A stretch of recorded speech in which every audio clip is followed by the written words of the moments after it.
کہ ایک زمانے میں روٹی مہنگی ہو گئی تھی، تو ایک وزیر با تدبیر تو نہیں کہہ سکتا، بے ضمیر کہہ سکتا ہوں، اس نے کہا تھا اگر روٹی دستیاب نہیں ہے تو ڈبل روٹی کھا لو۔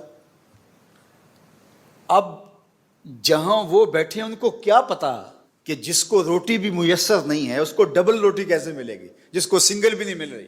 اب اس کو غریب کے درد کی، اس کی مجبوریوں کی، اس کے حالات کی سمجھ نہیں آ سکتی، چونکہ وہ اس مرحلے سے گزرا ہی نہیں ہے۔ اس نے روٹی کے میسر نہ ہونے کے مفہوم کو کچھ اور سمجھ لیا اور کہا کوئی بات نہیں، روٹی نہیں ملتی تو ڈبل روٹی لے لو۔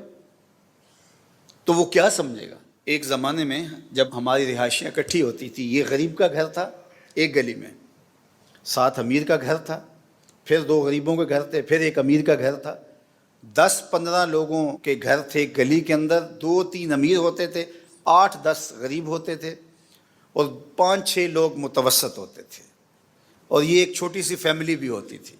ان غریبوں کا خیال امیر رکھتے تھے اور متوسط ایک دوسرے کا خیال رکھتے تھے۔ گھر کے اندر پکنے والا سالن ایک دوسرے کے گھر میں جاتا تھا، شیئر ہوتا تھا۔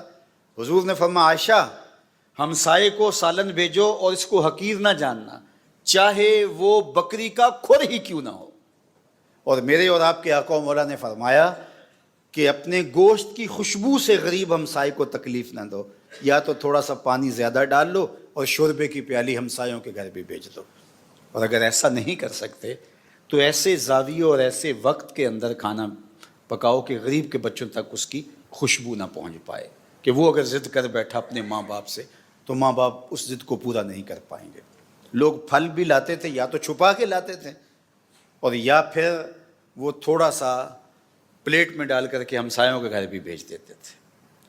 جو غریب تھے ان کو بھی کچھ نہ کچھ ان چیزوں کا حصہ مل جاتا تھا۔ متوسط لوگوں کے اندر بھی یوں شیئرنگ ہوتی تھی اور وہ ایک دوسرے سے محبت بڑھتی تھی، اور جو برتن آتا تھا اس کو پھر خالی نہیں لٹایا جاتا تھا، اس میں چینی ڈال کر، اس میں بادام ڈال کر، اس میں مکھانے ڈال کر، اس میں پتاشے ڈال کر اس کو واپس بھیجا جاتا تھا، اور کچھ نہیں تو چھوارا ڈال دیا جاتا تھا۔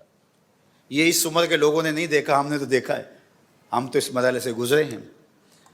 جو چیزیں پکتی تھیں ہمسایوں کے اندر آتی تھی اور ادھر کی ادھر جاتی تھی، اور ایک پرسکون معاشرہ تھا دولت کی کمی کے باوجود۔ لیکن پھر کیا ہوا؟ امیروں کے ٹون ہی الگ بن گئے، اور وہ غریب محلوں سے اٹھ کے وہ الگ سوسائٹی میں چلے گئے، بڑے ٹاؤن میں چلے گئے، اور یہ غریب جو ہے وہ غریب محلے میں، تو غریب اور امیر کے درمیان جو تفاوت تھا ختم نہ ہوا بلکہ وہ بڑھ گیا۔ اہل اقتدار اور جو رعایا ہے وہ بھی الگ الگ خانوں میں بٹ گئے، اور معاشرہ ہمارا اس وقت تشدد میں مبتلا ہے، اور یہ ایسے معاشرے کبھی بھی سکون نہیں پاتے، ایسے معاشرے کبھی بھی قرار نہیں پاتے۔ ریاست ماں ہوتی ہے اور اس کو اپنے تمام افراد کو بنیادی سہولتیں مکمل فراہم کرنی چاہیے۔ جس طرح ایک شہر کے باسی کی سہولتیں ہیں، اس طرح ایک دیہات کے شخص میں بسنے والے کو بھی ایسی ہی برابر سہولتیں میسر ہونی چاہیے۔ اور دنیا کے جو مہذب ملک مانے جاتے ہیں، جنہوں نے اسلام کو پڑھا ہے اور اپنایا ہے، وہاں جا کے آپ دیکھ لیں آپ کو ایسا ہی ملے گا۔ تو یہ جو تفاوت ہے یہ آہستہ آہستہ پھر معاشروں کو توڑ کے رکھ دیتا ہے، اور معاشرے عدل پہ قائم رہتے ہیں، معاشرے ظلم پہ کبھی قائم نہیں رہتے۔ سیدنا علی المرتضیٰ مولا کل جہاں کا قول ہے کہ الملک یدوم بالکفر ولا یدوم بالظلم، ملک کفر کے ساتھ تو قائم رہ سکتا ہے، ظلم کے ساتھ قائم نہیں رہ سکتا۔ جب ظالمانہ انداز حکومت ہو تو ملک برباد ہو جاتے ہیں۔ رومی نے کہا تھا سگ وزیرو گرگ میرو موشرا درباں شود، این ارکان سلطنت ملک را ویراں شود۔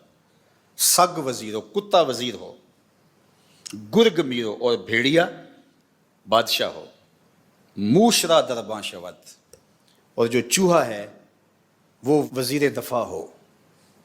این ارکان سلطنت، جب کسی ملک کی وزارتیں ایسے بٹیں، ملک را ویراں شود، تو ملک ویراں ہو جاتا ہے۔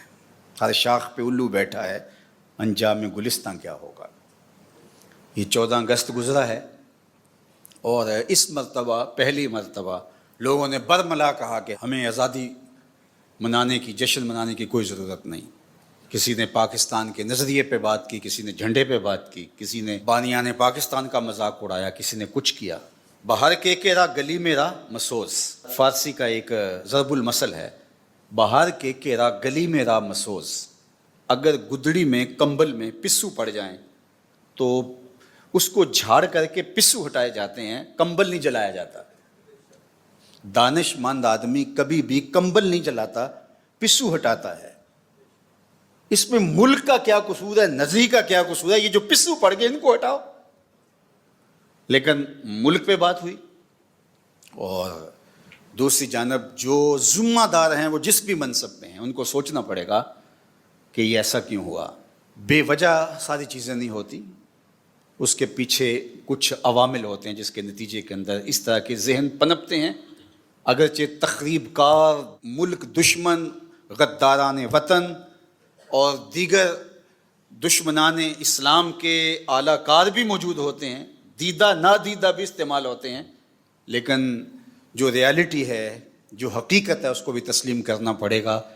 جب غریب اور امیر کے لیے الگ الگ نظام ہوں گے، جب ملک کے اندر عدل قائم نہیں ہوگا، عدل فروخت ہوگا، بکے گا اور انصاف عنقا ہو جائے گا، تو پھر لوگوں کا اعتماد اٹھ جائے گا۔ پھر لوگ وہی کہیں گے کہ امراء کے گھروں کو آگ لگا دو، پھر خونی انقلاب آتے ہیں۔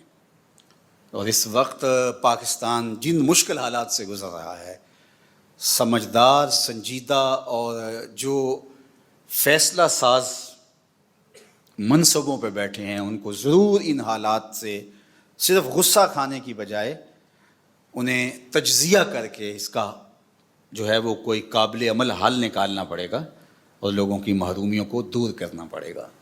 اور انشاءاللہ ہمارا یقین ہے کہ یہ ملک مٹنے کے لیے نہیں بنا تھا انشاءاللہ، اور یہ ملک کے اندر جو خرابیاں ہیں، یہ جو کچھ ہو رہا ہے، جو تقسیم ہو گئی ہے، تو اس کی وجہ سے ہوئی ہے کہ ہم نے اس نظریے سے غداری کی ہے، نظریہ اسلام سے، جس کے لیے ملک حاصل کیا تھا۔ جب ہم ادھر آئیں گے اور نظام خلافت کی طرف ہم سفر کا آغاز کریں گے تو اللہ کی رحمتیں نازل ہونا شروع ہو جائیں گی انشاءاللہ العزیز۔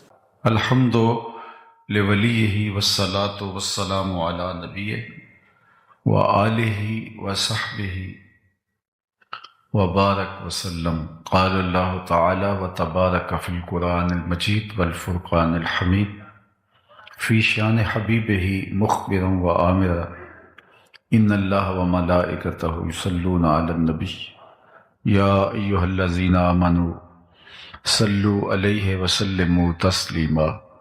اللہم صلی علی سیدنا و مولانا محمد معدن الجود والکرم وآلہ وصحبہ وبارک وسلم۔ حمد و تعریف و توصیف اللہ جل مجدہ الکریم کی ذات بابرکات کے لیے، جو خالق کائنات بھی ہے اور مالک شش جہات بھی۔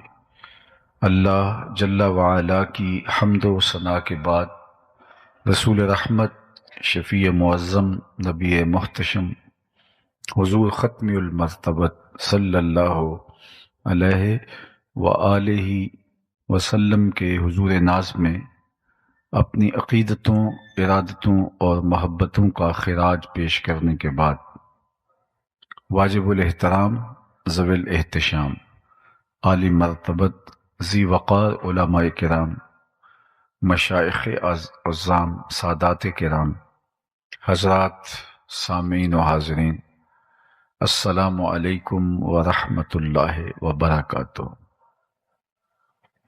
ماہ منور ربیع الاول شریف اپنی تمام توانائیوں کے ساتھ جلوہ ساماں ہے۔ میں اور آپ اس ماہ نور میں اپنے آقا و مولا حضور ختم المرتبت صلی اللہ علیہ وآلہ وسلم کہ حضور اپنی عقیدتوں، ارادتوں اور محبتوں کا خراج پیش کرتے ہیں۔ آپ کے شہر میں کئی ایک اجتماعات منعقد ہوئے، حضور کے ذکر کا چراغاں ہوا، اہل علم نے آپ اس عنوان سے بہت کچھ عطا فرمایا، آج میری اور آپ کی خوش بختی ہے کہ ہم ایک بار پھر اپنے آقا و مولا حضور نبی رحمت صلی اللہ علیہ وآلہ وسلم کے ذکر جاں کے لیے، ذکر دل فریب کے لیے، ذکر روح پرور کے لیے یہاں وقت نکال کر بیٹھنے کی سعادت پا رہے ہیں۔ اللہ تعالیٰ میری اور آپ کی حاضری کا ایک ایک لمحہ اپنی بارگاہ میں قبول فرمائے۔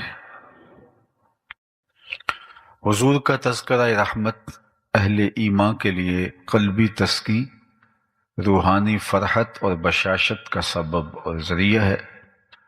جب کسی کے لبوں پہ حضور کے نام کا چراغاں ہوتا ہے تو اس کی ٹھنڈک روحوں تک اترتی ہے اور جی چاہتا ہے کہ آقا کریم کے تذکرے کی خوشبوئیں مہکتی رہیں، دلوں کو سرشاری میسر آتی رہے اور روحوں کو تازگی نصیب ہوتی رہے۔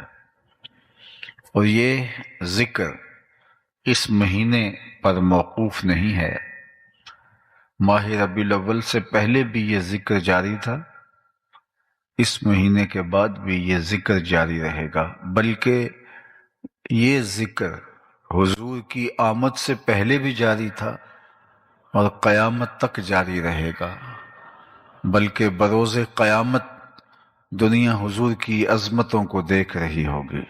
میرے امام نے کہا تھا، فقط اتنا سبب ہے انعقاد بزم محشر کا، ان کی شان محبوبی دکھائی جانے والی ہے۔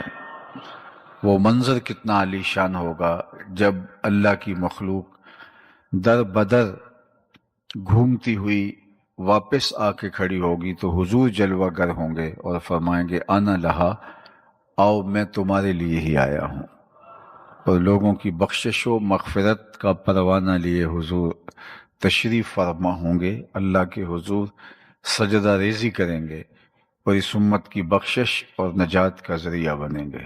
میرے امام نے یہاں کیا خوب کہا تھا، پیش حق مجدہ شفاعت کا سناتے جائیں گے، آپ روتے جائیں گے ہم کو ہنساتے جائیں گے، وسعتیں دی ہیں خدا نے دامن محبوب کو، جرم کھلتے جائیں گے اور وہ چھپاتے جائیں گے۔ تو وہ منظر کتنا دل آویز ہوگا، روح پرور ہوگا، ایمان کو تازگی دینے والا۔ تو آج ہم اپنے اس آقا و مولا حضور ختمی المرتبت کا شکرانہ ادا کرنے کے لیے یہاں جمع ہے۔ میں ابھی گزشتہ شب ملتان میں یہی کہہ رہا تھا کہ اس وقت دنیا کی آبادی 8 ارب کے قریب ہو گئی ہے اور 500 سے زائد مذاہب دنیا کے اوپر پائے جاتے ہیں، ان میں الہامی مذاہب بھی ہیں اور غیر الہامی مذاہب بھی ہیں۔ 500 کے قریب دھرم اور مذہب دنیا کے اوپر پائے جاتے ہیں اور 8 ارب آبادی دنیا کی اس معمورہ ہستی کے اوپر وقوع پذیر ہے۔ میں اور آپ اگر مسلمانوں کے گھر پیدا ہوئے ہیں تو یہ کوئی حادثہ نہیں ہے، یہ کوئی اتفاق نہیں ہے، یہ کوئی ہماری کسی محنت اور نیکی کا ثمرہ نہیں ہے، ہم نے کوئی ٹوکن نہیں دیا تھا کہ اس کے نتیجے میں ہمیں اس امت میں پیدا کیا گیا، یہ محض اللہ کا کرم ہے کہ ہم حضور کے غلام بن کے آئے ہیں۔ جب ہم ماں کی بولی بھی نہیں سمجھتے تھے، جب لہجے سے بھی آشنا نہیں تھے، جب حروف کے معانی سے شناسائی بھی نہیں تھی، تو ہمارے کان میں عربی میں اذان دی گئی، گویا ہمارے والد مؤذن کو مسجد سے بلا کے لائے اور ہمارے کان میں اذان دلوائی، تو یہ اس بات کا اعلان تھا کہ مبارک ہو تو حضور کا غلام بن کے آ رہا ہے۔ میری خوش قسمتی میں تیرا امتی، یہ میرے مقدر، میرے بخت کہ میں حضور کا غلام ٹھہرا، یہ آپ کے بخت کہ آپ حضور کے غلام ٹھہرے۔ بری نازم کہ ہستم امتے تو، بری نازم کہ ہستم امتے تو، گناہ گارم و لیکن خوش نصیبم، میں گناہ گار ضرور ہوں لیکن خوش نصیب ہوں کہ مجھے حضور کی امت میں شامل ہونے کا شرف، اعزاز اور عزت نصیب کی گئی، اور اس پر اللہ کا کروڑہ شکر ہے، اللہ کا لاکھ لاکھ شکر ہے، اور ساری زندگی بس شکرانے پہ گزار دی جائے، حق کے شکر ادا نہ ہو۔ عالی مرتبت سامعین، آج کی یہ عظیم الشان کانفرنس جو سیرت النبی صلی اللہ علیہ وآلہ وسلم کے پاکیزہ عنوان کے ساتھ منعقد ہے، سب سے پہلے ہمیں یہ سمجھنا ہوگا کہ سیرت کیا ہے۔ تو سنیے، سیرت کسی شخص کی اصلی حالت کو، بلکہ کسی چیز کی اصلی حالت کو سیرت کہا جاتا ہے۔ کتاب رحمت قرآن مجید اٹھائیے۔ جب حضرت موسیٰ علیہ السلام اللہ کے دین کی دعوت لے کے برسر میدان آئے تو آپ کا معارضہ ممکن نہیں تھا۔ فرعون نے جادوگر بلائے جو اپنے ساتھ منوں ٹنوں کے حساب سے رسیاں لے آئے، اور انہوں نے آ کے کھلے میدان کے اندر رسیاں پھینک دیں اور لوگوں کی آنکھوں پہ جادو کر دیا۔ تو لوگوں کو یہ لگ رہا تھا کہ یہ سانپ لہرا رہے ہیں۔ تو لہراتے ہوئے سانپوں کو دیکھ کر لوگوں کے اندر مرعوبیت پیدا ہوئی، تو اللہ نے اپنے پیغمبر حضرت موسیٰ علیہ السلام سے کہا کہ آپ کے ہاتھ میں جو عصا ہے آپ اب اس کو ڈال دیجئے۔ تو جب آپ نے وہ عصا پھینکا تو وہ بہت بڑا اژدہا بن گیا، اور جتنی بھی رسیاں پھینکی گئی تھی ان سب رسیوں کو نگل لیا۔ پھر اس کے بعد جب سمٹتا ہے تو عصا کا عصا، ڈنڈے کا ڈنڈا۔ اب جب وہ سمٹ کے دوبارہ ڈنڈا بننے جا رہا تھا تو وہاں قرآن نے جو لفظ استعمال کیے کہ اللہ نے جب وہ رسیاں نگل لی گئیں اور وہ اژدہا سب کو جو ہے وہ کھا گیا، تو فرمایا کہ اب اس کو پکڑ لیجئے، سَنُعِيدُهَا سِيرَتَهَا الْأُولَى، ہم اس ڈنڈے کو، جو اژدہا بنا ہوا ہے، اس کو پلٹا کے دوبارہ اس کی اصلی حالت کی طرف لوٹا رہے ہیں۔ تو وہاں جو قرآن نے لفظ استعمال کیا ہے وہ سیرت کا لفظ استعمال، سَنُعِيدُهَا سِيرَتَهَا الْأُولَى۔ تو کسی بھی اصلی حالت کو سیرت کہا جاتا ہے۔ تو پھر یہ سمجھ آئی کہ اگر کوئی شخص گاہک سے ہنس ہنس کے بول رہا ہو تو ہم یہ نہیں کہہ سکتے کہ یہ خوش اخلاق ہے، یہ اس کی مجبوری بھی ہو سکتی ہے، کاروباری مجبوری۔ الیکشن کے دنوں میں کوئی امیدوار آپ کو جفیاں ڈال رہا ہو تو یہ اندازہ کرنا مشکل ہے کہ یہ بہت خلیق ہے، بڑا خوش خلق ہے، یہ بڑا انسان دوست ہے۔ اس کی اصلی حالت نہیں ہے، اس وقت غرض کی بنیاد پر اس کی ایک عارضی حالت ہے۔ یہ الیکشن کے بعد دیکھا جائے گا کہ اس کی حالت کیا ہے، اصلی حالت بعد میں کھل کے سامنے آئے گی۔ عمومی طور پہ کسی شخص کی اصلی حالت اس کی بیوی کے سامنے، اس کی ماں کے سامنے، اس کے اہل خانہ کے سامنے ہوتی ہے۔ اس لیے اللہ کے محبوب علیہ السلام نے فرمایا خیرکم خیرکم لأہلہ وانا خیرکم لأہلی، تم میں سب سے بہتر وہ ہے جو اپنے اہل خانہ کے ساتھ بہتر ہے، اور میں تم میں سب سے زیادہ اپنے اہل خانہ سے بہتر ہوں۔ ازواج مطہرات کے ساتھ حضور کا جو رویہ تھا، حضور علیہ السلام کا جو سلوک تھا، وہ کتنا دل آویز ہے۔ اللہ اکبر، ذرا غور کیجئے، جب حضور کا وصال ہوتا ہے تو حضور کے نکاح میں اس وقت 9 ازواج تھیں۔ 9 ازواج میں سے کسی ایک کو بھی شکایت نہیں تھی کہ مجھے وقت پورا نہیں ملا، مجھے انصاف نہیں ملا، مجھے میری ضرورتیں میسر نہیں آئیں، اور مجھے شفقتیں میسر نہیں آئیں، اور یہ آسان کام نہیں ہے۔ اور یہ اللہ کے پیارے محبوب صلی اللہ علیہ وآلہ وسلم کی سیرت ہے۔ اور یہ نہیں کہ کوئی فارغ شخص ہو تو وہ ہر ایک کو پورا وقت دے دے، تو یہ بھی چلو بات ماننے میں آ جاتی ہے۔ حضور کی مصروفیت کا عالم ان ایام میں کیا ہے، ذرا ملاحظہ کیجئے۔ یہ جو مدینہ المنورہ کے 10 سال ہیں، میں آپ سے ایک بات کرتا ہوں، ہمارے دیہاتوں میں ایک بات ہوتی ہے، شہر کے لوگ بھی اس مزاج سے آگاہ ہیں، کہ اگر زندگی میں 302 کا ایک کیس آ جائے تو آدھی زندگی کھا جاتا ہے، اگرچہ وہ جھوٹا ہی کیوں نہ ہو۔ 302 کا ایک کیس اگر کسی کے اوپر ڈال دیا جائے تو آدھی زندگی وہ کیس لے جاتا ہے۔ لیکن ان 10 سالوں کے اندر میرے اور آپ کے آقا و مولا نے 27 جنگیں لڑی ہیں۔ ذرا غور کیجئے، 27 جنگیں لڑی ہیں ان 10 سالوں کے اندر۔ یہ ہے مصروفیت کا عالم۔ قیامت تک آنے والے انسانیت کو منشور حیات دیا ہے، یہ ہے حضور کی مصروفیت کا عالم۔ اللہ کے محبوب کی زندگی کے روز و شب لوگوں کے اندر گزرتے ہیں، کبھی بازار میں جا نکلتے ہیں اور ان کو اسلوب تجارت سکھاتے ہیں، آنے والے وفود سے ملاقات ہوتی ہے، کبھی لوگوں کی بیمار پرسی کرتے دکھائی دیتے ہیں، کبھی حضور کسی کے جنازے کے لیے تشریف فرما ہو رہے ہیں۔ حضور پانچوں نمازیں خود پڑھاتے تھے مسجد نبوی کے اندر، صفہ کے چبوترے پہ بیٹھ کے پڑھنے والوں کو سبق حضور خود دیا کرتے تھے۔ اللہ کے محبوب نے اسفار بھی کیے ہیں، خطوط بھی لکھے ہیں، خطوط لکھوائے ہیں، وفود بھیجے ہیں۔ اللہ کے محبوب نے مختلف لوگوں کی حوصلہ افزائی کی ہے، اچھائی کی ترغیب دی ہے، برائی سے عملاً منع کیا ہے۔ یہ حضور کی زندگی کے روز و شب ہیں، اور سارا دن یوں گزرتا ہے، اور جب رات گہری ہوتی ہے تو حضور مصلی پہ کھڑے ہو جاتے ہیں، حتیٰ تتورم قدماہ، یہاں تک کہ مبارک قدم جو ہیں ان میں ورم آ جاتا ہے، اور میرا رب رب ہو کے کہتا ہے، اے چادر اوڑھنے والے، ساری رات جاگا نہ کر، کبھی سو بھی لیا کر۔ یہ ہے حضور کی زندگی کے روز و شب۔ کسی نے ٹائم مینجمنٹ سیکھنی ہو تو وہ اللہ کے رسول سے سیکھے۔ آج کی تاریخ میں سب سے زیادہ جن چیزوں کو اہمیت دی جا رہی ہے اور جس پہ زیادہ تحقیق اور ریسرچ چل رہی ہے، ان میں سے ایک چیز ٹائم مینجمنٹ ہے۔ لوگوں کے پاس وقت سکڑ گیا ہے، کام زیادہ ہو گئے، تو لوگ یہ پوچھتے ہیں کہ تھوڑے وقت کے اندر زیادہ کام کیسے کریں۔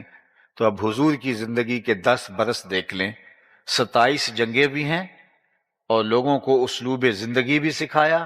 اللہ کے محبوب نے صفہ کے چبوترے پہ بیٹھ کے پڑھنے والے تمام صحابہ کو قیامت تک آنے والے مسائل کا حل بھی دیا۔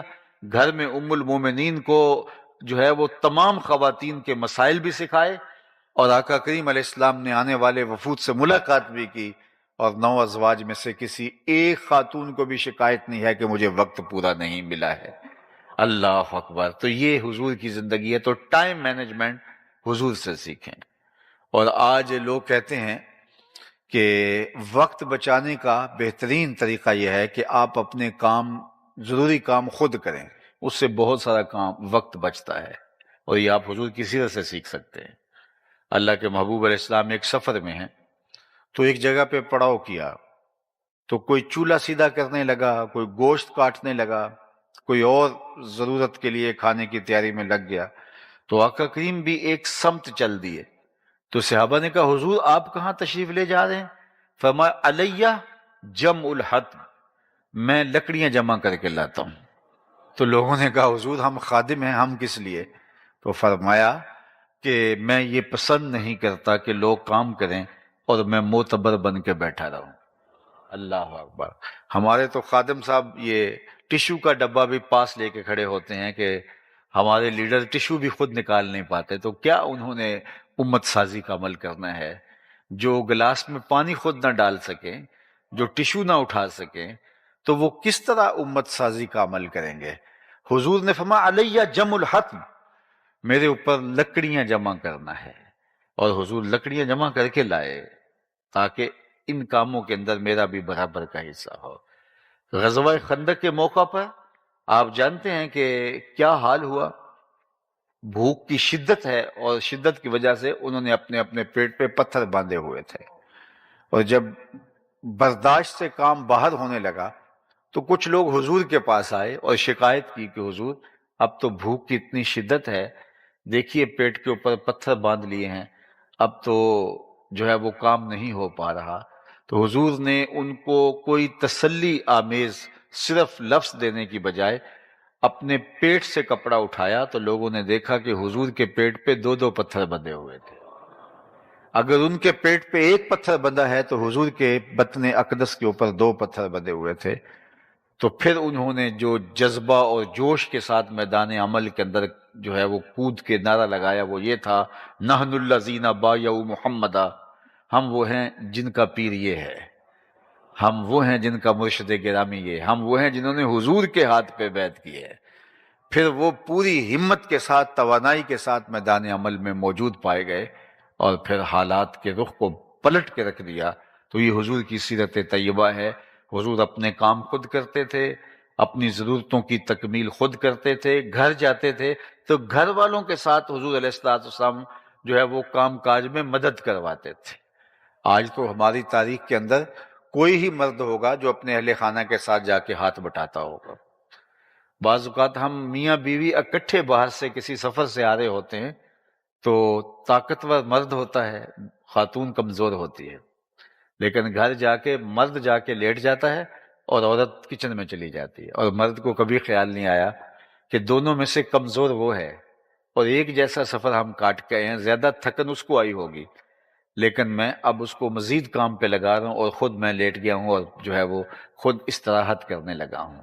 تو آج شاید کوئی مرد ہوں گے کچھ لوگ، لیکن تھوڑے مرد ہیں جو اپنی خواتین کے ساتھ باقاعدہ ہاتھ بٹاتے ہیں، لیکن میرے اور آپ کے آقا و مولا حضور ختمی المرتبت، ہماری جانیں ان پہ قربان، ہمارے ماں باپ ان پہ قربان، ہماری اولادیں ان پہ قربان، آقا کریم کونین کے مالک ہو کے گھریلو خواتین کے ساتھ ان کی مدد کروایا کرتے تھے، گھر کے کام کاج حضور اپنے ہاتھ سے فرما لیا کرتے تھے۔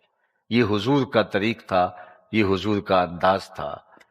حضرت ام المومنین سیدہ عائشہ رضی اللہ تعالی عنہا فرماتی ہیں، جب ان سے پوچھا گیا کہ آپ ہمیں حضور کی سیرت کے بارے میں کچھ بتائیے، چونکہ میں نے عرض کیا ابتدا میں کہ بیوی سے بہتر مرد کو کوئی نہیں جانتا، خاتون سے زیادہ اس کے شوہر کو کوئی نہیں جانتا۔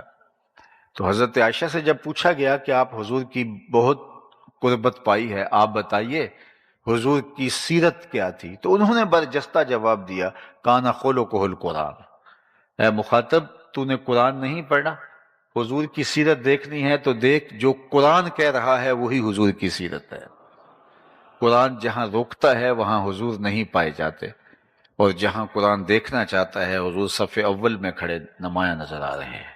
حضور کی سیرت قرآن ہے، گویا قرآن اسلام کی تھیوری ہے، اس کا پریکٹیکل دیکھنا ہے تو ذات رسالت مآب صلی اللہ علیہ وآلہ وسلم کو دیکھنا۔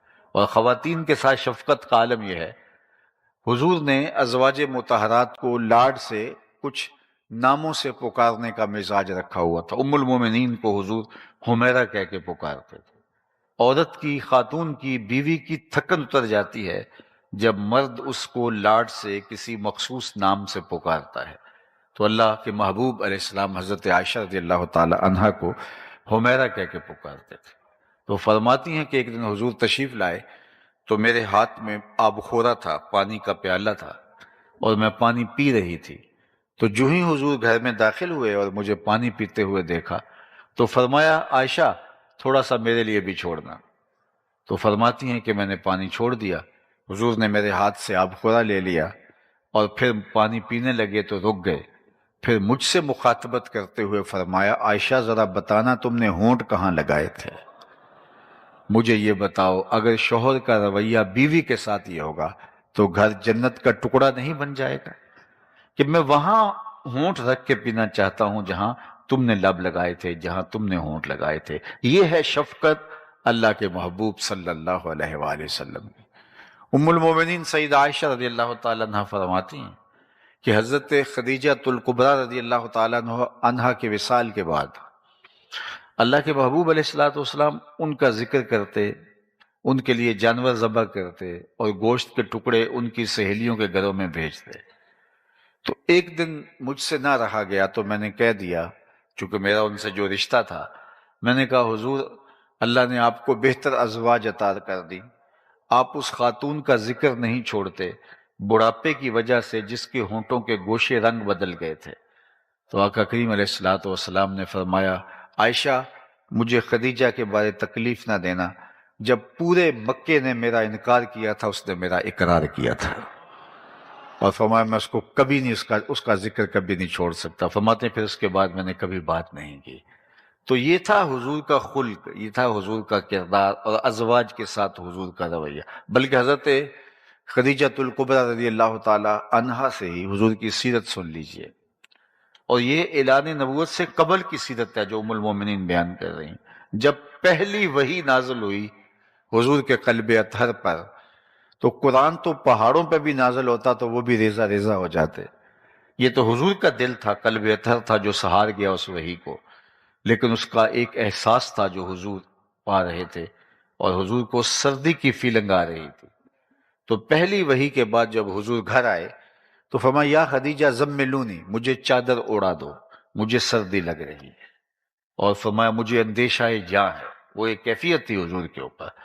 تو ام المومنین نے حضور کو تسلی دیتے ہوئے فرمایا کہ آپ پریشان نہیں ہوں گے، کلا واللہ لا یخزیک اللہ ابدا، آپ کا رب آپ کو کبھی بھی بے آبرو نہیں ہونے دے گا، آپ کا رب آپ کو کبھی بھی پریشان نہیں ہونے دے گا، آپ کی عزت پہ حرف نہیں آنے دے گا۔ کیوں؟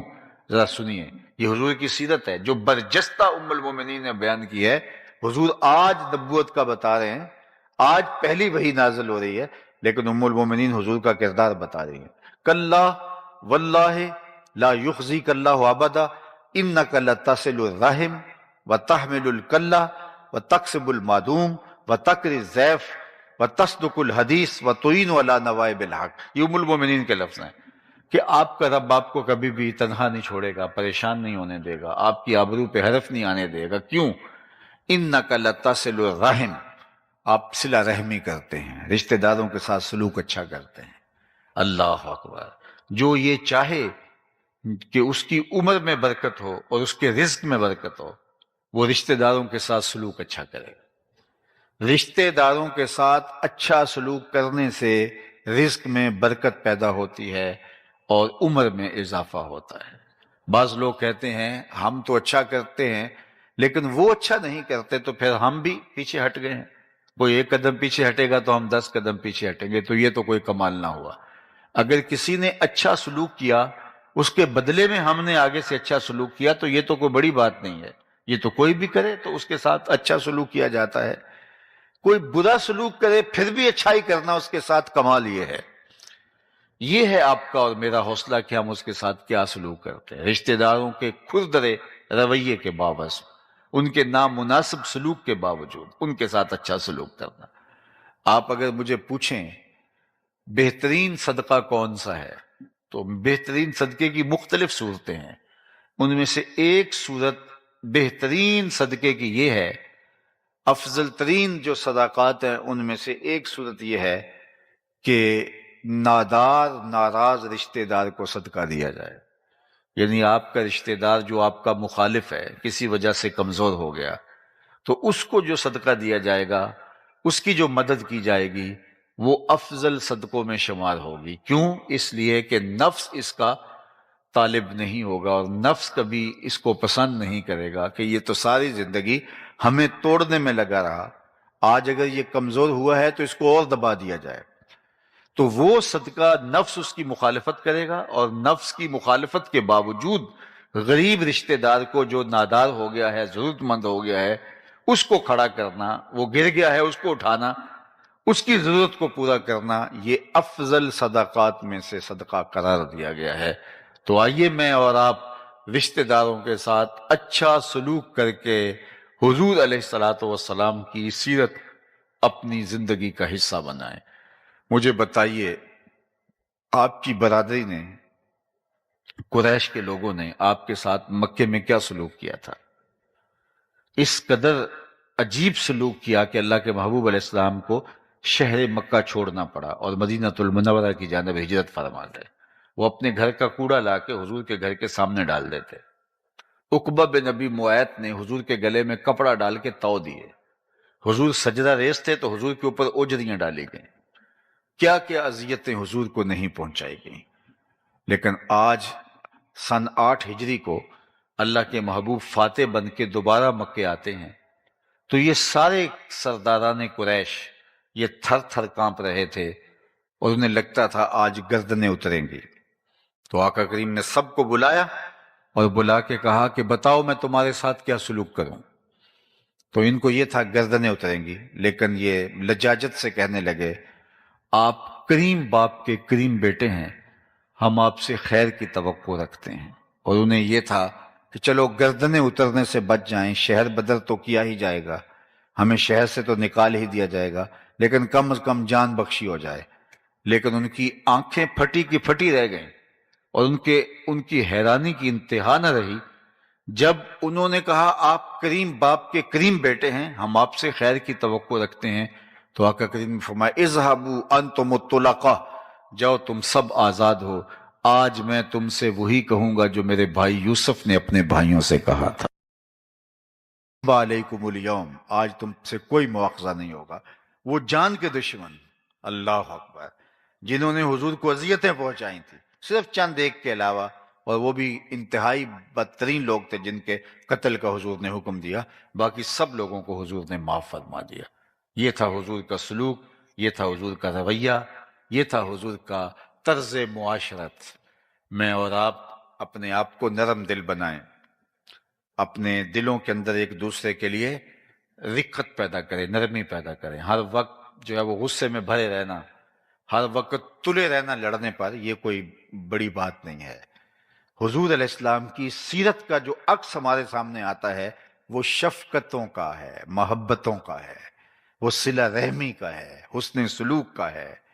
حضور سے زیادہ کوئی مسکرانے والا نہیں تھا۔ حضور کے رویے دل آویز تھے اور لوگوں کو مو لیتے تھے۔ اللہ اکبر، ہمیں وہی کردار اپنی زندگیوں میں لانا ہے۔ بعض ہنگامی مواقع پہ، بعض جنگی صورتوں میں سختی کا فرمانا وہ ایک الگ امر ہے، لیکن عمومی رویہ حضور کی سیرت کا جو نمایاں عکس ہے وہ شفقت والا اور محبت والا جو ہے وہ عکس ہے، اور ہمیں وہی اپنی زندگی کے اندر اتارنا چاہیے۔ ہر وقت جو ہے وہ غصے سے بھرے ہوئے نہ رہیں، اور یہ ہم کہیں کہ ہم بڑے غصے والے ہیں، یہ کوئی بات نہیں۔ حضور خلیق تھے، حضور نرم دل تھے۔ اللہ نے خود قرآن میں فرمایا لو کنت فظا غلیظ القلب لانفضوا من حولک، اے محبوب اگر تو سخت مزاج ہوتا، ترشرو ہوتا، تو اتنے لوگ آپ کے گرد کبھی بھی جمع نہ ہو پاتے۔ یہ لوگوں کا ہجوم جو آپ کے گرد جمع ہوا ہے، یہ آپ کی شفقتوں اور آپ کی رحمتوں کا نتیجہ ہے، اور اللہ نے اپنے محبوب کو رحمت للعالمین بنا کر مبعوث فرمایا تھا۔ اِنَّكَ لَتَصِلُ الرَّحِمَ، آپ صلہ رحمی کرتے ہیں۔ دوسری بات جو ام المومنین نے بیان فرمائی وہ یہ تھی وَتَحْمِلُ الْكَلَّ، جس کا کوئی بوجھ اٹھانے والا نہیں، حضور آپ اس کا بوجھ اٹھاتے ہیں۔ وَتَكْسِبُ الْمَعْدُومَ، اور جس کا کوئی کمائی کرنے والا نہیں اس کی ضرورت کو آپ پورا کرتے ہیں۔ اپنے لیے کمانا یہ بڑی بات نہیں ہے، اوروں کے لیے کمانا۔ اپنے لیے جینا یہ بڑی بات نہیں ہے، اوروں کے لیے جینا۔ آپ نے کبھی درختوں کو دیکھا ہوگا، اپنی چھاؤں میں خود نہیں بیٹھتے۔ درخت اپنا پھل اوروں کو دان کرتے ہیں، اپنا پھل کبھی خود نہیں کھاتے۔ اور اسی طرح آپ نے جانوروں کو دیکھا ہوگا کہ وہ اپنا دودھ خود نہیں پیتے، اپنا دودھ اوروں کو دان کرتے ہیں، اوروں کی ضرورتوں کو پورا کرتے ہیں۔ جو اوروں کی ضرورتوں کو پورا کرتا ہے وہ نافع وجود اللہ اس کو دیر تک باقی رکھتا ہے، اور جو اوروں کی ضرورتوں کی تکمیل نہیں کرتا، اپنی زندگی جیتا ہے، خود غرضی کی زندگی جیتا ہے، پھر وہ کچھ عرصے کے بعد مٹا دیا جاتا ہے، اس کا تشخص بھی باقی نہیں رہتا۔ خیر الناس من ینفع الناس، لوگوں میں سے بہتر وہ ہے جو لوگوں کے لیے جو ہے وہ بہتر ہے۔ اللہ کے مخلوق کے لیے اس کا وجود نافع ہے، اور مخلوق کے لیے رحمت کا پاکیزہ وجود ہی اللہ کے محبوب علیہ الصلوۃ والسلام کا پیکر تھا، اور ہمیں اسی کی تعلیم دی گئی ہے۔ تو جس کا کوئی کمانے والا نہیں تھا، حضور اس کے لیے کماتے تھے، اس کی ضرورت کو پورا کرتے تھے۔ جس کا کوئی بوجھ اٹھانے والا نہیں تھا، حضور اس کا بوجھ اٹھاتے تھے، اس کی ضرورتوں کو پورا کرتے تھے۔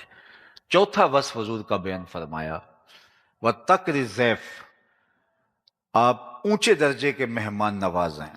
حضور مہمان نوازی شعار رکھتے تھے، یہ بات ذہن میں رکھیے، مہمان اپنی قسمت کا کھانا آپ کے دسترخوان پہ آ کے کھاتا ہے۔ وہ آپ کی قسمت نہیں اٹھاتا، اپنی قسمت کا کھانا آپ کے دسترخوان پہ آ کے کھاتا ہے، رحمتیں لے کے آتا ہے، برکتیں چھوڑ کے جاتا ہے۔ تو کبھی بھی تنگ دل نہیں ہونا چاہیے مہمان سے، اس نے آپ کا بالکل نہیں کھایا، اس نے اپنے مقدر کا آپ کے دسترخوان پہ کھایا ہے۔ فقیر تو اس کو پسند کرتے ہیں کہ ان کے دسترخوان پہ آئیں اور لوگ کھاتے رہیں۔ بلے شاہ نے کہا تھا اٹ کھڑک کے دکڑ وجے تتا ہووے چلہ، آن فقیر کھا کھا جامن راضی ہووے بلا۔ انہیں اچھا لگتا ہے، بلکہ ہمارا دین تو اتنا پاکیزہ دین ہے کہ جب کوئی کسان فصل بوتا ہے تو جب فصل بوتا ہے تو کچھ چڑیاں کو جانور آ کے اس فصل سے دانے اٹھا کے لے جاتے ہیں، یا باغ لگاتا ہے تو پھل سے نوچ کر کچھ چڑیاں اٹھا کے لے جاتی ہیں، طوطے نوچ کے لے جاتے ہیں۔ تو وہ جانور، وہ چڑیاں، وہ طوطے، وہ باقی چیزیں جو آپ کی فصل سے دانے اپنے حصے کے اٹھا کے لے جاتے ہیں، اللہ تعالیٰ کسان کے نامہ اعمال میں وہ صدقے کے طور پہ لکھ دیتا ہے، اس کا بھی اس کو اجر ملتا ہے۔ حالانکہ ان کی قسمت کا دانہ اللہ نے وہاں رکھا ہوا تھا، وہ اپنی قسمت کا اٹھا کے لے گئے ہیں، لیکن کسان کے نامہ اعمال کے اندر بھی جس نے کھیتی لگائی اور اس کو سینچا اور پانی دیا، اللہ اس کے نامہ اعمال کے اندر درج فرما دیتا ہے۔ تو مہمانوں سے دل تنگ نہیں ہونا چاہیے، مہمانوں کے لیے دل کی کشادگی ہونی چاہیے۔ حضرت ابراہیم علیہ السلام کی تو عادت یہ تھی کہ مہمان کے بغیر کھانا ہی نہیں کھاتے تھے، اور یہ بات ذہن میں رکھیے، جو کھانا مہمان کے ساتھ کھایا جائے اس کا حساب نہیں ہوتا۔ اللہ اکبر۔ تو جب بھی انہیں بھوک لگتی تو کھانا تیار کرواتے اہل خانہ سے، اور کوئی مہمان ڈھونڈنے نکل جاتے۔ ایک دن کوئی 80 سال کا بوڑھا ملا، اس کو کہا کہ آؤ کھانا تیار ہے۔ وہ مسافر تھا، گزر رہا تھا، گھر لے آئے، دسترخوان پہ بٹھایا۔ جب کھانا لگا دیا گیا تو کہا اللہ کے نام سے شروع کرو۔ تو اس نے کہا میں تو اللہ کو نہیں مانتا۔ کہا میاں تیرا میرا کیا رشتہ ہے، اللہ کے نام پہ تو کھلا رہا ہوں تجھے۔ اس نے کہا میں روٹی کے چند ٹکڑوں کے لیے اپنے بتوں کا نام نہیں چھوڑ سکتا، میں تمہارے رب کا نام نہیں لوں گا، اگر کھانا دینا ہے تو ٹھیک ہے، نہیں دینا تو یہ جا رہا ہوں۔ فرمایا اگر تو اتنی غیرت رکھتا ہے بتوں کی تو ٹھیک ہے تیری مرضی، اٹھ کے چلا گیا۔ وہ چلا گیا تو جبریل حاضر خدمت ہو گئے۔ اللہ اکبر، اے ابراہیم تو نے میرا ایک بندہ ناراض کر دیا۔ مالک وہ تیرا بندہ تھا، تیرا نام لینا بھی اس کو گوارا نہیں تھا۔ کہا اس کی عمر کتنی ہوگی؟ مالک کوئی 80 کے پیٹے میں ہوگی۔ کہا اتنا عرصہ ہو گیا نا کہ میں اس کو کھلا رہا ہوں، تم ایک دن نہیں کھلا سکے؟ اب حضرت ابراہیم ڈھونڈنے نکلے ہیں اس شخص کو، وہ پہاڑ چڑھ رہا تھا، دور سے آواز دی، او میاں آ جا، کھانا ٹھنڈا ہو رہا ہے۔ اس نے کہا ضرور آ جاتا ہوں لیکن تیرے رب کا نام نہیں لوں گا۔ کہا نہ لینا، آ جا۔ کہا اس وقت تو بڑے غصے میں تھا، کیا ہوا اتنی جلدی مزاج بدل گیا؟ کہا اسی رب کا پیغام آیا ہے کہ میں بھی تو 80 سال سے کھلا رہا ہوں، ایک دن تو اگر کھلا دے گا تو کیا ہوگا؟ کہا اچھا تیرا رب اتنا کریم ہے تو کھانا بعد میں کھاؤں گا، پہلے اپنے رب کا غلام بنا لے۔ تو مہمان کے ساتھ کھانا کھانا یہ سعادت مندی ہے، اور فقیروں کا تو شیوا ہے۔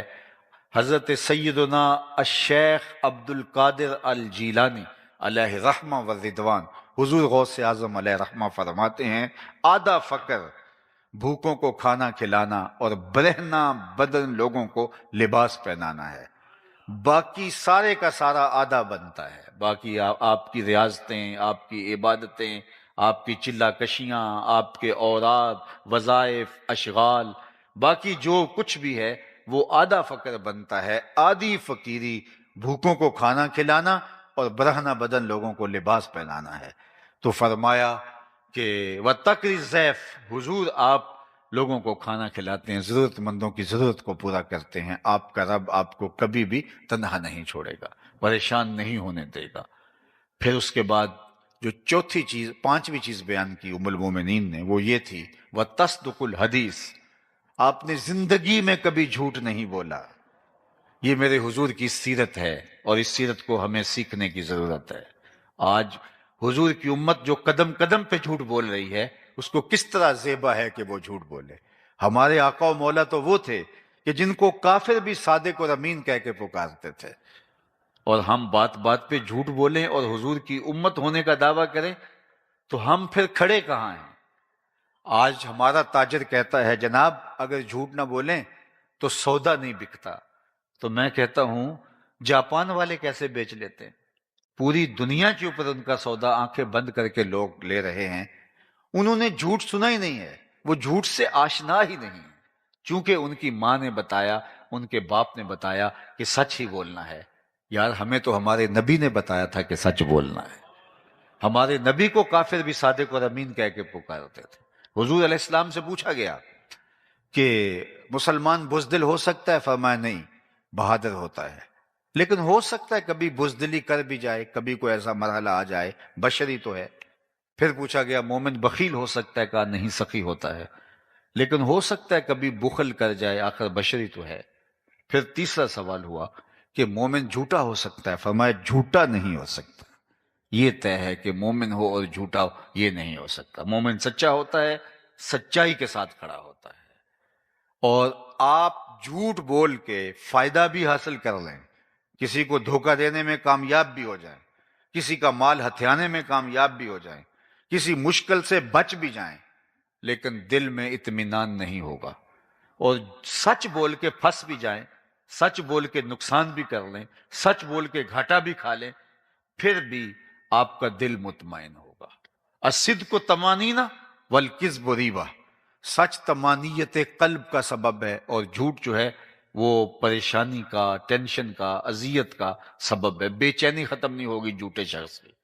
سچا شخص جو ہے وہ سچ بول کے بہت کچھ کھو بھی دے، پھر بھی وہ سچائی کی وجہ سے مطمئن ہوگا۔ وہ کیا کسی نے کہا تھا، لوٹ کر بھی کوئی بے چین رہا، لٹ کے بھی چین سے سویا کوئی۔ تو سچائی کے ساتھ جڑا رہنا اور سچ کے ساتھ اپنے آپ کو وابستہ کرنا۔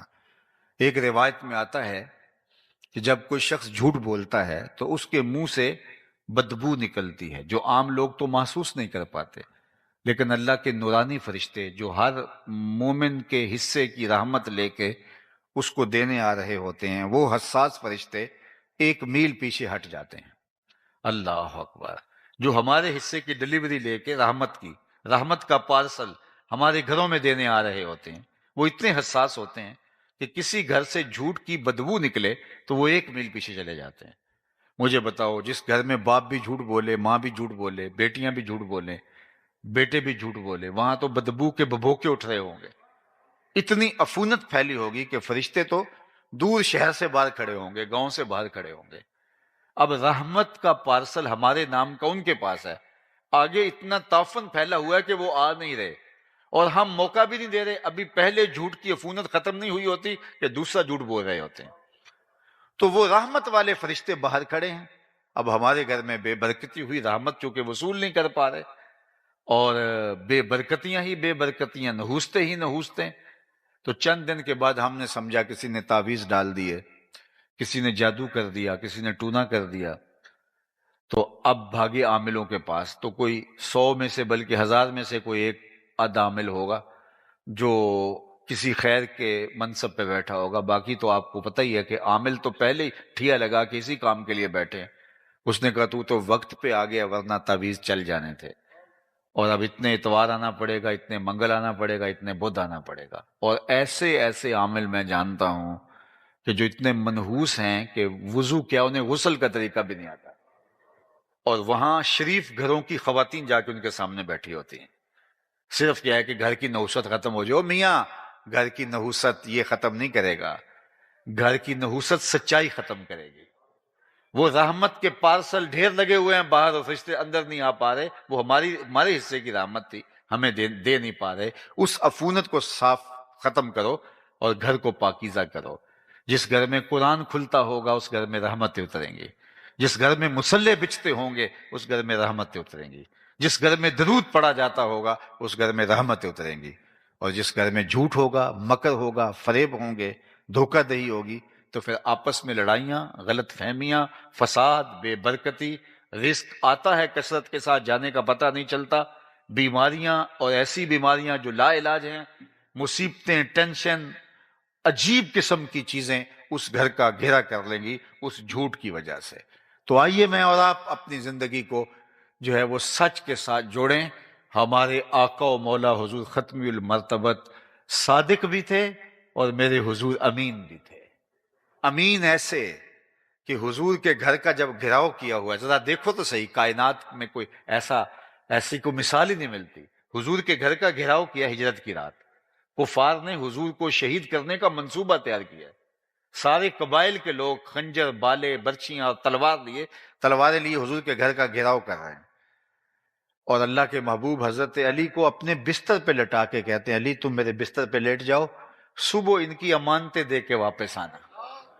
اتنے امین کہ جو قتل کرنے کے ارادے سے، حضور کو شہید کرنے کے ارادے سے جو ظالم گھیرا ڈالے ہوئے ہیں، حضور کے ان پاس ان کی امانتیں ہیں، حضور کو ان کی امانتوں کا خیال ہے، زمانے میں لاؤ تو صحیح کوئی ایسا آمین۔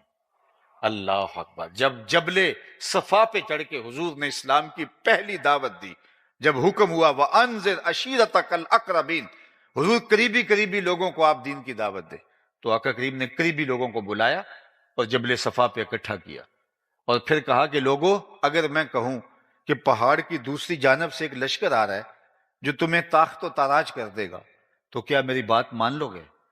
تو انہوں نے کیا کہا، ذرا سنیے۔ انہوں نے کہا ہم دیکھیں گے، اگر نظر آیا تو درست، اگر نظر نہ آیا تو ہم کہیں گے ہم اندھے ہو گئے ہیں، آپ سچے ہو۔ یہ تھی میرے رسول کی صداقت، یہ تھا میرے رسول کا سچ۔ آج یہ امت کیوں جھوٹ بول رہی ہے، قدم قدم پہ جھوٹ بول رہی ہے۔ حضور علیہ السلام سے پوچھا گیا، بلکہ ایک دن خود حضور نے پوچھا، الا انبئکم باکبر الکبائر، میں تمہیں بڑے بڑے گناہوں کی خبر نہ دوں، یعنی کبیرہ گناہوں میں بھی جو اکبر الکبائر ہیں ان کی خبر نہ دوں؟ تو صحابہ نے کہا بلا کیوں نہیں حضور، ارشاد فرمائیے۔ فرمایا الاشراک باللہ، سب سے بڑا گناہ اللہ کے ساتھ کسی کو شریک ٹھہرانا ہے، یہ سب سے بڑا گناہ جس کی معافی نہیں ہے، الا یہ کہ کوئی جو ہے وہ ایمان لائے اور اسلام میں داخل ہو۔ دوسری بات فرمایا وعقوق الوالدین، والدین کو اذیت دینا، تنگ کرنا، والدین کی نافرمانی کرنا، یہ شرک کے بعد سب سے بڑا گناہ ہے۔ یہ دو گناہ بیان کرنے کے بعد فجلس وکان متکئا، حضور ٹیک لگائے بیٹھے تھے تو حضور نے ٹیک چھوڑ دی اور آگے ہو کے بیٹھ گئے، تیسرے مضمون کی اہمیت کو اجاگر کرنے کے لیے۔ اور پھر حضور نے فرمایا الا وقول الزور، سن لو، تیسرا بڑا گناہ جھوٹ بولنا ہے۔ الا وقول الزور، سن لو، تیسرا گناہ جھوٹ بولنا ہے۔ الا وقول الزور، سن لو، تیسرا گناہ جھوٹ بولنا ہے۔ صحابہ فرماتے ہیں حضور بار بار فرمائے جا رہے تھے، اور ہم آرزو کرے لیتہ سکتا، کاش حضور سکوت اختیار فرما لیں، ہم سمجھ گئے جو حضور بتانا چاہ رہے ہیں۔ حضور نے پہلے ٹیک چھوڑی، پھر حضور اس قدر بار بیان فرما رہے تھے کہ ہمیں حضور کی مشقت کی وجہ سے بار یہ خیال آتا تھا کہ حضور اگر سکوت اختیار کریں تو جو حضور فرمانا چاہ رہے ہیں حضور ہم سمجھ گئے، لیکن اللہ کے محبوب علیہ السلام جھوٹ کی مذمت اس انداز سے کر رہے تھے، پہلے ٹیک چھوڑی اور پھر بار فرمائے جا رہے تھے لوگوں جھوٹ بولنا، لوگوں جھوٹ بولنا، لوگوں جھوٹ بولنا، یہ اللہ کے نزدیک بڑے گناہوں میں سے بڑا گناہ ہے۔ مجھے یہ بتائیے کہ یہ امت کیوں جھوٹ بولتی ہے، اس کی زندگی میں کہاں سے جھوٹ در آیا؟ یہ سچے نبی کی غلام ہو کر کے جھوٹ کو شعار کیوں بنا بیٹھی؟ اور میں آپ کو کہتا ہوں کہ آج ہم جلسے سننے کا چسکا تو رکھتے ہیں، ہم خطاب سننے کی لذت تو پاتے ہیں، لیکن ہم خطاب پسند ہو گئے ہیں، گفتگو پر، خطاب پر، تقریر پر، واعظ پر ہم عمل کے عادی نہیں رہے۔ تو یہ پھر ساری زندگی سنتے رہیں، کیا فرق پڑتا ہے؟ اور اگر ہم عمل کریں ہمارا معاشرہ آج ہی تبدیل ہوگا۔ میں آپ سے کہتا ہوں، یہ جتنے لوگ میرے سامنے بیٹھے ہیں، یہ مجھے اندازہ نہیں ہے کہ خانے وال سٹی کی آبادی کتنی ہے، فرض کرو 10 لاکھ آبادی ہو، تو یہ اگر 5,000 6,000 3,000 10,000 بھی اگر لگا لیں، فرض کرو باہر بھی ہوں یا خواتین بھی ہوں، تو اگر 10 لاکھ آبادی ہے اور یہ 10,000 ہیں تو نہیں، لیکن چلو 10,000 ہی لگا لے، اگر بڑا کھلا مارجن دے دیتے ہیں، تو پھر بھی یہ 1% ہیں، 99 لوگ نہیں ہیں، ایک آدمی ہے، یعنی 9,90,000 لوگ میرے سامنے نہیں ہیں، صرف 10,000 لوگ ہیں، اور صرف یہ 10,000 لوگ یہاں سے عزم کر کے اٹھیں کہ آج کے بعد جھوٹ نہیں بولیں گے، کل سے ہی دیکھ لینا آپ کا شہر بدلا دکھائی دے گا، صرف اتنے لوگ۔ اور اگر سارے بدل جائیں کہ نہیں ہم نے سچ بولنا ہے، پھر آسمان سے برکتیں اتریں گی۔ یہ جو ہم رونا روتے ہیں نا کہ یہ برے حکمران آ گئے، یہ آئے دن آفتیں آتی ہیں، یہ ہمارے اعمال کی سزا ہے۔ اللہ تعالیٰ نے قرآن مجید میں ارشاد فرمایا وہ اس بات پہ قادر ہے کہ تمہارے اوپر سے عذاب نازل کرے، تمہارے نیچے سے عذاب نازل کرے۔ تو علماء نے کہا اوپر کا عذاب یہ ہے کہ پتھر برسیں، نیچے کا عذاب یہ ہے زلزلے آئیں، لیکن حضرت عبداللہ ابن عباس رضی اللہ تعالیٰ عنہ فرماتے ہیں نہیں، اوپر کا عذاب یہ ہے حکمران نااہل ہوں، اور نیچے کا عذاب یہ ہے اولاد نافرمان۔ یہ اوپر نیچے کا عذاب ہے۔ آج یہ قوم اوپر نیچے کے عذاب میں جکڑی ہے۔ اور ایک قول حکمران نااہل ہوں اور آپ کے جو ماتحت ہیں وہ خائن ہوں، وہ خیانت کرنے والے ہوں. تو یہ ہماری بدعمالیوں کی سزا کے طور کے اوپر، ہمارے جھوٹ کی سزا کے طور کے اوپر، جب ہم جھوٹے ہوں گے تو پھر اعمالکم امالکم، تمہارے اعمال بھی تمہارے امال بنیں گے. تو پھر ہم جھوٹے ہوں گے تو پھر بدترین جھوٹا ترین آدمی اوپر ہوگا. اگر ہم سچے ہوں گے پھر سچا ترین آدمی اوپر ہوگا. حجاج بن یوسف وہ ظالم شخص ہے کہ حضرت حسن بصری نے کہا تھا پچھلی امتوں کے لوگ اپنے سارے ظالم لے آئیں اور ایک پلڑے میں رکھ دیں، دوسرے پلڑے میں ہم حجاج بن یوسف کو رکھ دیں تو یہ پلڑا پھر بھی بھاری ہوگا. 70,000 لوگ اس نے اپنے ہاتھ سے قتل کیے تھے، 90,000 لوگ اس کے حکم سے کٹے تھے. اتنا بڑا ظالم اس امت کا. تو کسی نے اس سے بات کر لی، کہا تو حضرت عمر کا زمانہ دیکھا ہے، اگرچہ تو اس وقت بچہ تھا، تو ان جیسا انداز حکمرانی کیوں اختیار نہیں کرتا، اتنا ظالمانہ رویہ کیوں اختیار کیا ہوا ہے؟ تو حجاج نے 2 لفظی جواب دیا، سنیے. اس نے کہا تبازروا اتعمر لکم، تم ابو ذر بن جاؤ میں عمر بن جاتا ہوں. تبازروا وتعمر لکم، تم ابو ذر بن جاؤ میں عمر بن جاتا ہوں. جب رعایا ابو ذر غفاری جیسی ہوتی ہے تو حکمران عمر جیسے ہوتے ہیں. تو آج جو ہم دیکھ رہے ہیں، جو سینیریو ہمارے سامنے ہے، یہ ہماری بدعمالیوں کی سزا ہے. آج مجھے دوست بتا رہا تھا کہ OIC کا اجلاس ہونے جا رہا ہے، تو میں نے اس کو یہی کہا ہے کہ OIC کے اجلاس میں کیا ہوگا کہ پورے زور سے مذمت کریں گے اسرائیل کی اور بات ختم ہو جائے گی. وہ ہمارے بچے ذبح کر دیں اور ہم 56-57 اسلامی ملک جو ہیں وہ صرف مذمت کرنے پہ ہی اتفاق کریں. اسرائیل میں یہودیوں کی تعداد اتنی نہیں ہے جتنی مسلم ممالک میں فوج کی تعداد ہے. 80 لاکھ کے قریب مسلم ممالک کی فوج بنتی ہے، اور اسرائیل میں 80 لاکھ یہودی نہیں ہیں، اور ہمارے بچے دن دہاڑے ذبح کرتے ہیں اور ہم کھلی آنکھوں سے دیکھتے ہیں، اور سوائے مذمت کے ہمارے پاس کوئی لفظ نہیں ہے. یہ ہم کہتے ہیں یہ حکمران برے ہیں. میاں یہ حکمران ہمارے اعمال کی جزا ہے، ہمارے اعمال کا صلہ ہے، ہمارے اعمال کی سزا ہے جو ہم بھگت رہے ہیں، اور یہ ہوتا رہے گا. میں اور آپ صرف جھوٹ بھی نہیں چھوڑنا چاہتے، کوئی نہیں چھوڑنا چاہتا جھوٹ. اور ہم کہتے ہیں کہ ٹھیک ہے، ہم نے تقریر سنی ہے، سنیں گے، ہم نے واز سنا ہے، سنیں گے، اچھی محفل نعت کروائیں گے، ہم پیر صاحب سے بھی بیعت ہیں اور پیر صاحب کو بھی نذرانہ دیں گے، ہم حج بھی کریں گے، عمرے بھی کریں گے، سب کچھ کریں گے، لیکن دکان پہ بیٹھ کے جھوٹ بولیں گے، 2 نمبر مال بیچیں گے، ملاوٹ کریں گے، دھوکہ دیں گے، دجل و تلبیس کریں گے، اور چاہتے ہیں کہ اوپر فرشتوں جیسے حکمران آئیں. این خیال استو محال استو جنو، یہ کبھی ہونے والا نہیں ہے جب تک ہم خود صحیح نہیں ہوں گے. تو میں کہتا ہوں کہ قوم اگر ارادہ کر لے کہ ہم نے ٹھیک ہونا ہے تو یہ 10 لاکھ میں سے 10,000 لوگ بھی نہیں ہیں، لیکن صرف اتنے لوگ آج کے بعد عزم مصمم کر لیں تو کل سے شہر میں بدلاؤ آپ کو محسوس ہوگا. اور اگر سارا شہر، پھر پورا ملک اگر ارادہ کر لے کہ ہم سچ بولیں گے، صرف ایک سچ کی برکت سے ملک کل سے بدلنا شروع ہو جائے گا. لیکن ہم اس کو بدلنے کے لیے تیار نہیں ہیں. ہم صرف تقریر کی لذت لینا چاہتے ہیں، عمل ہمیں تلخ لگتا ہے، عمل ہمیں مشکل لگتا ہے. گفتگو کی لذت میں، اس کے سحر میں کھو جانا چاہتے ہیں، اور زیادہ لذیذ ہوگی تو ہم اٹھ کے پیسے بھی نچھاور کریں گے، نوٹ بھی نچھاور کریں گے، نعرے بھی لگائیں گے، واہ واہ کے ڈونگرے بھی برسائیں گے. یہ سب کرنے کے لیے تیار ہیں ہم، پھول بھی پھینکیں گے، سب کچھ کریں گے. لیکن جو نہیں کریں گے وہ عمل نہیں کریں گے. حالانکہ یہ سب کچھ نہ کیا جاتا، صرف عمل کیا جاتا. تقریر کا مقصد یہ تھا، واز کا مقصود یہ تھا، مدعا یہ تھا، اور یہ جلسے منعقد اسی لیے ہوتے ہیں کہ ان پر عمل کیا جائے. لیکن جو مقصود ہے اس کو چھوڑا، اور جو چیزیں مقصود نہیں تھی ان کو ہم نے اختیار کر لیا. تو میرے اور آپ کے آقا و مولا اس کائنات کے سب سے سچے انسان تھے، اور دنیا کو بتایا کہ سچ کیا ہوتا ہے اور سچائی کے ساتھ کیسے جڑا جاتا ہے. تو فرمایا ام المومنین نے، حضور سے عرض گزار ہوئیں کہ انک لتصل الرحم وتحمل الکلہ وتکسب المعدوم وتقری الضیف وتصدق الحدیث وتعین علی نوائب الحق. اور مشکل میں اگر کوئی حق کے راستے میں پھنس جاتا ہے تو جب کوئی اس کے ساتھ کھڑا نہیں ہوتا، حضور آپ اس کے ساتھ کھڑے ہوتے ہیں. اور ہم کیا کہتے ہیں؟ ہمیں کیا لگے. ہمارے ہاں ایک لفظ ہے، اپنے گھر کو چھاج بجائے یا چھلنی بجائے، ہمیں کیا لگے. ہر بندہ جو ہے وہ اپنا ذمہ دار ہے، ہم کسی کے ساتھ تعلق نبھانے کے لیے تیار نہیں ہے۔ برے کے ساتھ کھڑا ہونا ہمارے لیے عیب ہی نہیں رہا، حالانکہ روز عشاء کی نماز کے بعد ہم جو وطر پڑھتے ہیں اس میں اللہ سے ایک عہد کرتے ہیں، سارے بچے بوڑھے جوان مرد عورتیں، وہ کیا عہد ہے؟